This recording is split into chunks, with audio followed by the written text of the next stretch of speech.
Hi, this is Usha. Welcome to Rathod's IAS classes. Today in this lecture, we are going to discuss current affairs of 31st July 2021. In this lecture, we are going to discuss 6 topics which are very much relevant to UPSC. So let's get started with our discussion and let us see first topic. As I said you yesterday, if you don't know about one important case regarding reservation in India, I am going to start today's lecture with that case, right? And I kept my promise and I came up with this case. First, we are going to start our lecture with this Indra Sahani case. So this is one important landmark judgment you need to remember. And now let us try to understand what is this case in very great detail. So to understand this, you need to go back to our independent time. So India became independent in year 1947, right? So at that time, our government took some affirmative action for depressed classes like SCs and STs, because these section of people, they still fell behind this forward classes. So at that time, they talked about only scheduled castes and scheduled tribes, but not other backward classes. So this is one important thing that you need to remember. So mainly to cope this problem, India's first backward commission was established on 29th January 1953. So government mainly want to come up with some affirmative action. Government want to bring these societies like scheduled castes and scheduled tribes towards the mainstream society. So because of this, government came up with first backward class commission, and this commission was established on 29th January 1953. So it was also commonly called as this Kaka Kililka Commission, okay, Kililka Commission. So this commission mainly based on some important factors like estimated population and literature percentage, education advancement, profession or traditional occupation. So these are some important factors mainly considered by this Kililka Commission. And commission listed 2,399 castes. They are socially and educationally backward classes. And finally, this committee submitted report to central government. And central government mainly at that time, so its idea was to create a casteless society. So because of this report rejected by government. And later on again, government came with a second commission. It is called as a Mandal Commission. So it is also called as Socially and Educationally Backward Classes Commission. And this commission set up in January 1979, and after 1 year report submitted in 1980. So under this report, here this commission recommended that there are 3,743 socially and economically backward castes are present in India. So they need reservation, about 27% of reservation quota in public services for these other backward classes. And at that time, Morarji Desai government, that is Janata Party government, was collapsed. And because of this, so this report not implemented. And later on, VP Singh government came into picture, and he implemented recommendations of this Mandal Commission. So he implemented 27% of reservation for OBCs and 10% of reservation for this economically backward class. So these are not covered under existing reservation, but it is additional 37% of reservation. And this decision of government that led to nationwide protest against implementation of these recommendations. And later on in 1992, Indra Sahani is a journalist, and she saw young women, children, students are protesting outside their schools, colleges, etc. And later on, she filed a case challenging implementation of this recommendations of government. Okay, and this case began with earlier 2 judge bench, and it went to 3 judge, and later on 5 judge, 7 judge, and finally 9 judge bench. And finally verdict came with 6-3 votes. Okay, and now let us try to understand what are the arguments or issues which mainly posed in this case. So here 3 important arguments you need to remember. So first one is the extension of limitation in reservation. So it is violation of constitutional guarantee of equal opportunity. So whenever there is providing of a reservation for so and so sections, then it is violating equal opportunity. Okay, so this is the first important argument. And next one is case isn't a reliable indicator for identification of backwardness. So how they are going to identify backwardness? So this is the second argument. And next one is public institution efficiency was put at risk. That means whenever there is any exam which is conducted, that is entrance test, so people who are getting merit, they will get seats in normally colleges. But here whenever we are providing reservation, then that will affect efficiency of these public institutions. So these are the three important things which are mainly focused. And other than this, there are also other three important things that you need to remember. So first one here is, already we know that Article 16 subclass 1, which mainly talks that there should be no discrimination. But for this there is exception, that is Article 16 subclass 4. Okay, whether this Article 16 subclass 4 was an exception to Article 16 subclass 1. Okay, whenever it is accepting here, then it will be exhaustive of this right of reservation. And next one is whether the backward class can only be recognized exclusively based on economic criteria or not. This is second important thing. And third one is, does Article 16 subclass 4 allow the classification of backward classes into backward classes and most backward classes, which is mainly based on economic or other considerations.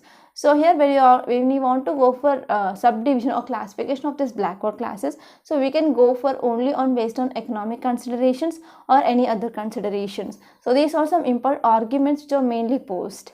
And now let us try to see judgment. So this judgment part is very important. So if you see judgment, Supreme Court mainly said that Article 16 subclass 4 identified with the caste system and not just on economic basis. So here we are mainly focusing on caste but not economic basis. So this is a thing which made clear by this Supreme Court.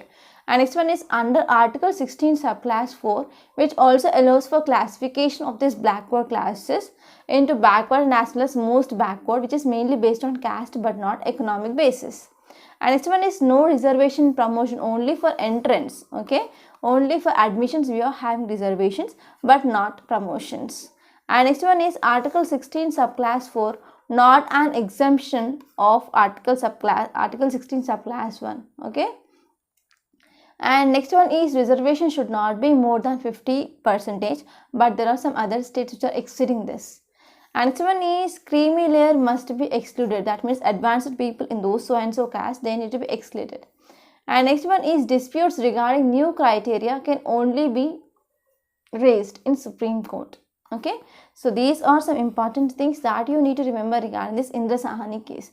And there is also one more case regarding this reservation that started or that led to first Constitutional Amendment Act in India, that is Champakam Durai Rajan case. Okay, Champakam Durai Rajan case. So if you don't know about this case, in tomorrow we are going to discuss, and let me know in comment box. And now let us see next topic. Title says Delta variant is contagious as chicken pox. So as you know, this chicken pox is also caused by virus. So chicken pox means nothing but on our body, on our skin, there will be small vesicles like this that will be formed. Okay, and those vesicles are filled by water. And if any person who is coming in contact with person who affected with this chicken pox, easily it can be transmitted. Okay, it is the most contagious. That means it can be spread from infected to other people very, very easily. So this article mainly talking about Delta variant. So here we need to focus on which are the different variants of coronavirus once again, because it has been a long back we discussed about this different variants, right? So again this article gave us an opportunity mainly to discuss again them. So this article will be important regarding GS paper 2 under health and also GS paper 3 under science and technology. So now let us try to see different variants. So here I attached one pic. Here we have alpha variant, beta variant, gamma variant, delta variant, and also recently we studied about this kappa variant also. So alpha variant, if you are talking about other name, that is B117, beta is B1351, gamma is P1, delta is B16172. It is also called as Indian double mutant virus. Okay, so first identified, this alpha variant first identified in UK in September 2020. And this beta variant first identified in South Africa in May 2020, and gamma variant identified in Brazil in November 2020, and delta variant observed in India in October 2020. Okay, so these are some important variants we have now, and we are also having this Kappa variant. Now let us try to see context. If you see context, it mainly says that delta variant of coronavirus is as contagious as chickenpox. Okay. So how this chickenpox, it is transmitted from one person to another person in the same way. So this delta variant is also very contagious. And this this delta variant, which mainly causes more severe disease than compared to that of other past strains. So here you need to remember one thing. So what is difference between variants of concern and variants of interest? So this is the one important homework I want to give you. So let me know difference between what is variants of interest and variants of concern. So here this coronavirus, that is especially this delta variant, which mainly causes more severe disease than compared to other past strains, and these cases are seen even in vaccinated individuals. Okay, cases in vaccinated individuals may be as transmissible as unvaccinated cases according to US government document. So this is one important thing you need to remember. And now let us see facts.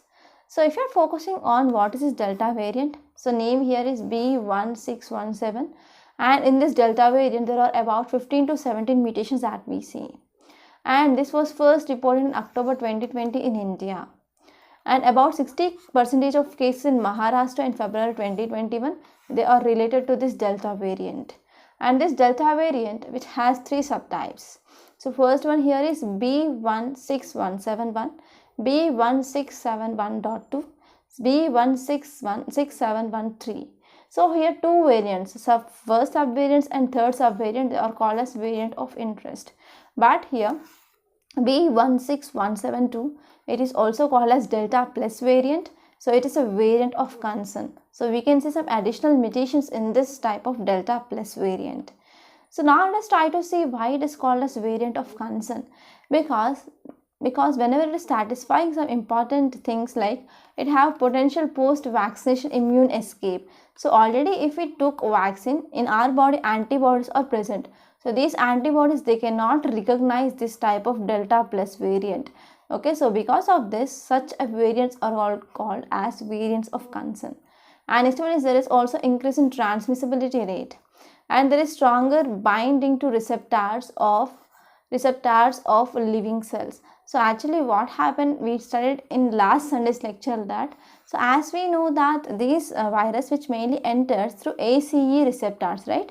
So whenever this spike protein which is coming and attaching to this ACE receptor, that will leads to move inwards of this virus, right? So if this virus, it is like this, and whenever the spike protein which is mainly attached to this ACE receptors, and that will allow into our cells.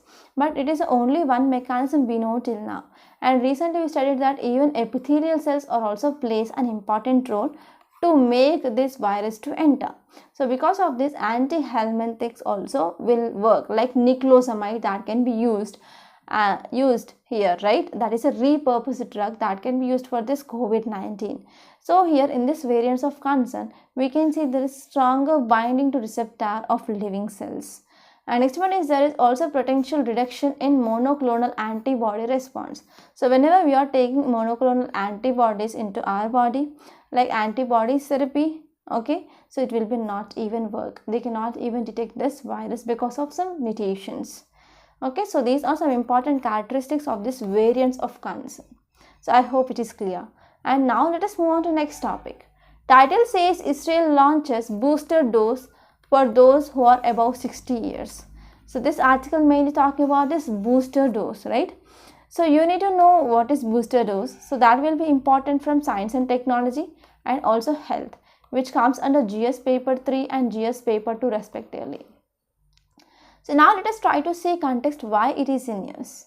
So if you see context, it mainly says that Israel launched a campaign to give people who are aged above or over 60 years. Okay, so here Israel launched a campaign to give people who got already age of 60 years, that is a corona's booster shots. So at the time when rest of the world is still struggling to complete the standard course, so now Israel which is going up with this booster dose now. So now first let us try to understand what is meaning of this booster dose. So booster dose, in simple way I can say that after taking vaccination again one dose will be given, that is called as booster dose in simple layman language. So it is an extra administration of a vaccine after an earlier dose or after initial immunization. So after taking vaccines, okay, vaccine which already we completed earlier dose of first dose and second dose, and again we are taking one more dose. That is called as booster dose. Okay, so in simple words we can say it is an extra administration of a vaccine after earlier dose. So booster dose which may be helpful for re-exposure to immunizing antigen. So already I took 2 doses of vaccines, okay, and also I am ready to take another dose of vaccine, means that is called as booster dose of vaccine. So when I am taking this booster dose of vaccine, then again my immune system will be exposure to immunizing antigen, that is coronavirus here. So in simple words we can say that additional dose which is given to person after the administration of recommended doses, so that dose is called as booster dose. So what is the need of this booster dose? So this will be particularly very much helpful for elderly and also immunocompromised people whose bodies they are unable to mount a robust protection against virus. So whenever people they are not getting proper protection and whenever their immune system which is not responding to vaccines, so we can go for taking of one more dose, that is booster dose. And also there are many studies which mainly says that a new variant can sneak past the antibodies which are created by specific vaccine that need of weak booster shot. Okay, so studies also says that whenever we are taking any vaccine, whenever it is creating any antibodies, if at all we are getting any new variant, if you are taking booster dose means, so we can also develop antibodies against that. And if you're talking about concerns regarding this booster dose, so first and the foremost thing you need to remember here is booster shots, they are yet to get a nod from WHO. So from WHO, World Health Organization, it does not get nod. So here we need to focus on this. So one important cause of concern is WHO did not even given till now a nod for this booster dose. And second one is WHO expressed caution in encouraging third doses. And next one is high risk individuals in much of the world, they still haven't been fully vaccinated. But even if they are not vaccinated, how can we go forward with this booster dose? So these are some cause of concerns regarding this. And now let us focus on next topic. Title says core sectors grew 8.9% in June. So this article mainly focusing on core sectors. So this topic which is very important from our economy point of view, which mainly comes under GS paper 3. So now let us try to discuss this topic. Okay, overall this topic will be important from both prelims and also even mains. So in prelims you can get question from what are these core sectors and what is this IIP, Index of Industrial Protection.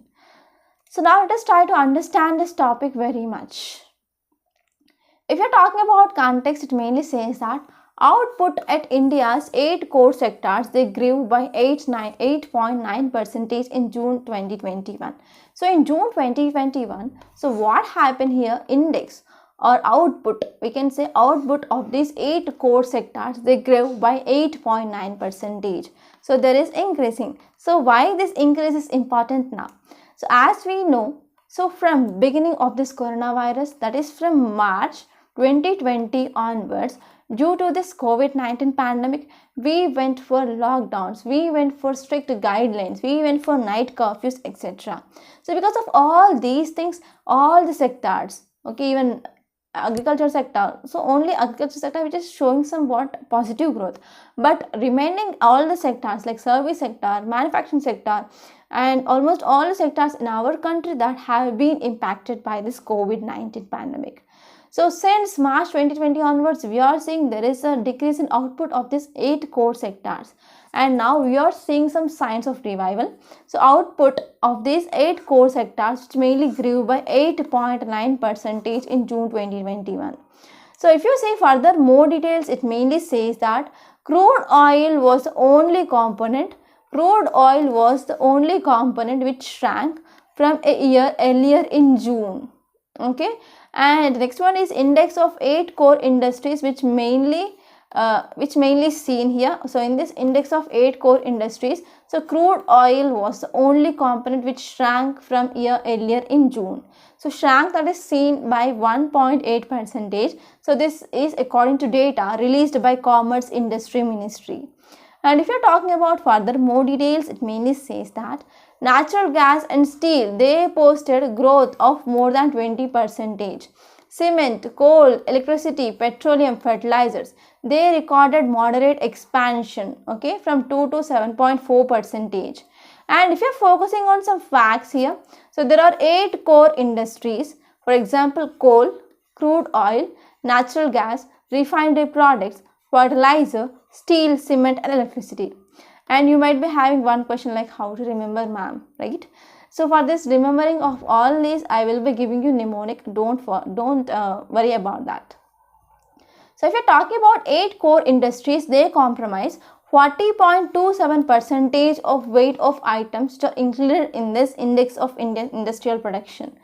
So 8 core industries which are mainly contributing in decreasing order includes refined products and electricity. Next one is steel. Next one is coal. Next one is crude oil, natural gas, cement and fertilizers. So how to remember this? So these 8 core industries that can be remembered by one mnemonic, that is FERNS 3 C's. F for fertilizer, E for electricity, R for refinery products and N for natural gas and S for steel and 3 C's for crude oil, coal and cement. Okay. So this is the mnemonic you can use to remember these 8 core sectors or 8 core industries. Okay, 8 core industries in our index of industrial production. So now let us move on to next topic. Title says law and lawmakers. So this article mainly talking about this legislative privilege. Already we discussed about this article in our, I think 3 days back in our Hindu news analysis. So what is the problem here? So what is the problem is it is not the new now. So this problem that can be traced from March 13, 2015. So on March 13, 2015, what happened? Budget speech or budget which is going on in assembly, okay, in assembly of Kerala. Then what happened? LDF government in Kerala. So those members, they mainly rejected this and they tried to stop this session and they went on some violence here. So because of that violence, that led to loss or destruction of items of worth about 2.20 lakhs. And finally case filed. Okay, Supreme Court gave judgment in that. Okay, so this is the thing. So actually we studied that vandalism. So this is regarding this vandalism, right? So now let us try to understand this topic. So this topic will be important regarding polity, which comes under GS paper 2. So what is important from our UPSC point of view? We are going to discuss that. So if you see background, it mainly says that on March 13, 2015, LDF government tried to interrupt the presentation of budget in Assembly of Kerala. So action resulted to destruction of some tables so and that led to loss of rupees 2.20 lakhs. So it comes under public property. So based on Assembly secretary complaint, police registered a case and later filed a charge sheet. So Supreme Court said that here legislative privilege cannot be extended to provide legal immunity to criminal acts. So it comes under acts of vandalism. Okay. So in this vandalism, we studied about 2 important committees. Let me know in comment box which are the committees we discussed last 3 days back. Okay. Supreme Court said that this legislative privilege cannot be extended to provide legal immunity to criminal acts. So now let us focus on what are this parliamentary privilege. So parliamentary privilege, in simple words, I can say they are certain rights and immunities. So those rights and immunities, they are enjoyed by members of parliament, by individuals or by collectively. So these parliamentary privileges, they are given in one article, that is Article 105 of Indian Constitution. If you're talking about state legislature, so if you add 89 to that, it is about 194 article. Okay, so at central level it is 105 and at state legislature level it is 194 article, which mainly talks about this parliamentary privilege. And next one is, when any of these rights and immunities are disregarded, then this offense is called as breach of privilege, and they can be punishable under law of parliament. So now here we are going to talk about privileges of parliamentarians separately and privilege of parliament as a whole. If you're talking about privilege of parliamentarians, freedom of speech, which is mainly according to Indian Constitution, means members of parliaments enjoy freedom of speech and expression. They cannot be discriminated against for expressing his or her views in House and its committees. So they are enjoying a privilege like they can express their freedom of speech. Okay, so they cannot be discriminated against for expressing his or her views in House and its committee.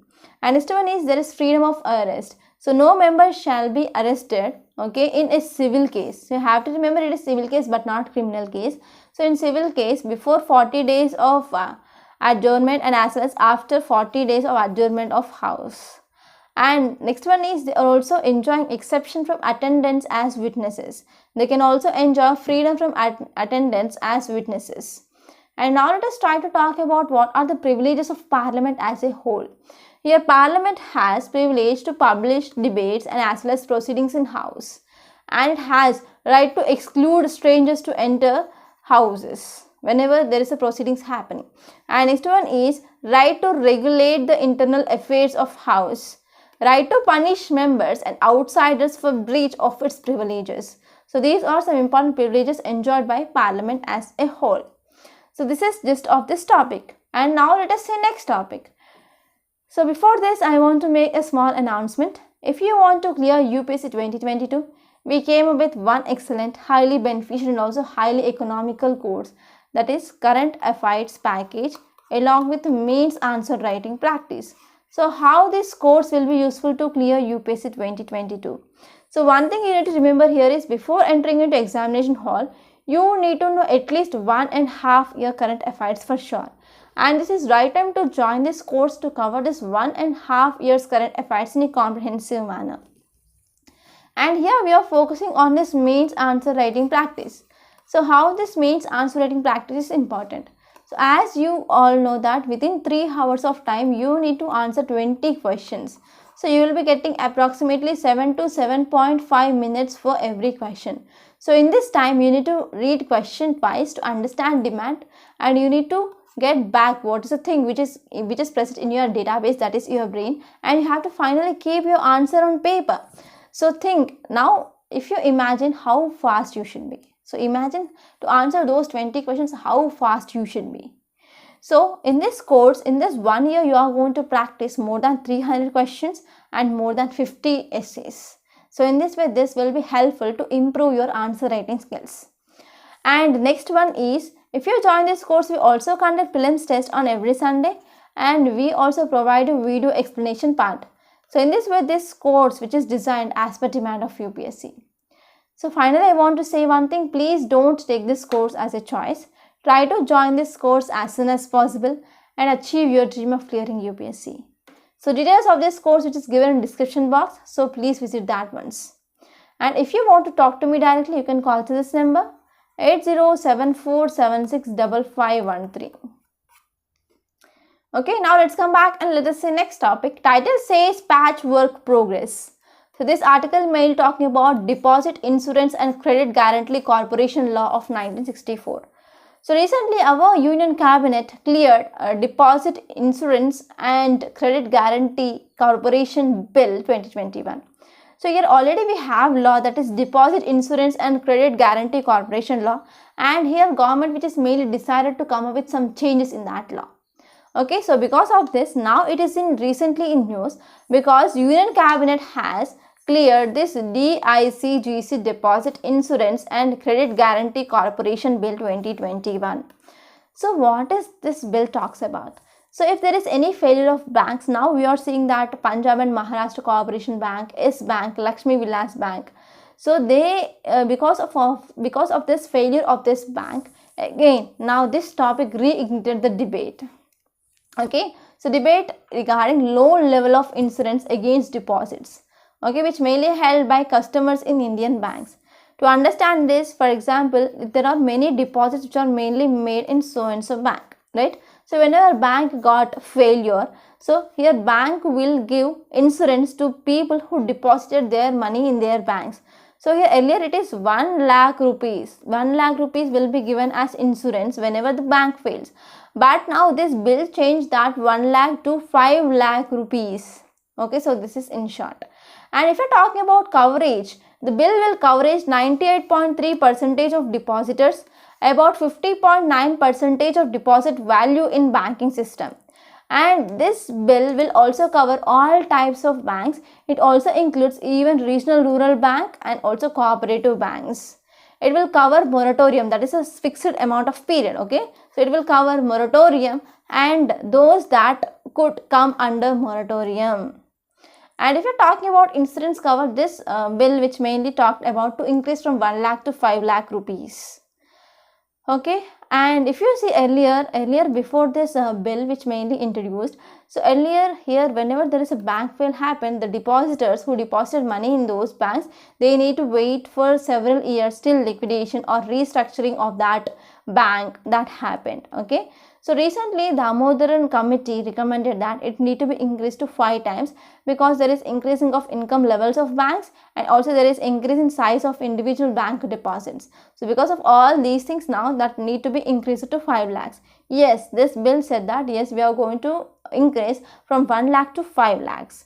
And if you're talking about procedure, how this can be done, so within 45 days of bank being put under moratorium, so here this DICGC would conduct or would collect all the information regarding this deposit accounts, and within next 45 days it will review information, and also here within this 45 days it will review and it need to repay depositors, okay, within a maximum of 90 days. So this is gist of this topic. And there are other topics like we are going to have a meeting regarding LAC, right? And also there is in first phase there is article regarding Pegasus. Okay, Supreme Court said that it is going to take this case. Okay, after everything is done and final judgment is given, then we are going to discuss that topic. And after this meeting, what are the highlights of this meeting, we are going to discuss in tomorrow or day after tomorrow's lecture. Okay, so these are some important topics you can refer. So by this we are concluding today. I hope you enjoyed this lecture. Please subscribe to my channel and don't forget to like, share and comment my videos. And don't forget to enroll to this current affairs package. Thank you so much.